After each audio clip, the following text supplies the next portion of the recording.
Ասում են դե տրիպը նորմալ է, ինքնիշխանությունից ոչ մի չի պակասելու, երրորդ երկրները կարող են ինչ ուզեն կառուցեն, բանով թող գան, իրանցիք էլ ինչ ուզում են կառուցեն եւ այլն։ Շատ լավ։ Դե եկեք բան անենք, կանչենք, մի հատ BRICS կոնսորցիում ստեղծենք,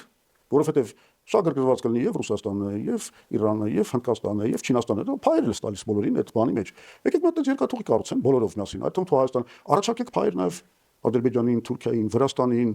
Ամերիկային, Թրամփը կոմերցիոն գործարքներ շատ ասի։ Մի հատ էլ այդտեղից բան կգա շահույթ բան։ Ու մի հատ աշխարհակահաղական խաղաղություն ենք այս փոքր տեղում կնքում, այսինքն մեր մեսիջը սա, ապեր, որտեղ ուզում եք կռվեք, ստեղ մի կռվեք։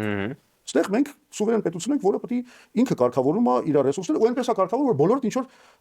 օգուտ ունենում եք դրանից։ Այս պետք է լինի մեր քաղաքականությունը։ Իսկ իրանք ինչի չի կարող Նիկոլը դա անել։ Գալիս ենք մեր խոսակցության վերադարձին։ Նախ սուտ է, որ մենք ինքնիշխանությունը պահպանել ենք։ Այ հենց այդտեղ է։ Ինքը չի կարա, ինքը արդեն մտել է անց գործարքների մեջ, որտեղ իրանք գլխին կտան, կասեն, էս աղին ու վերջ։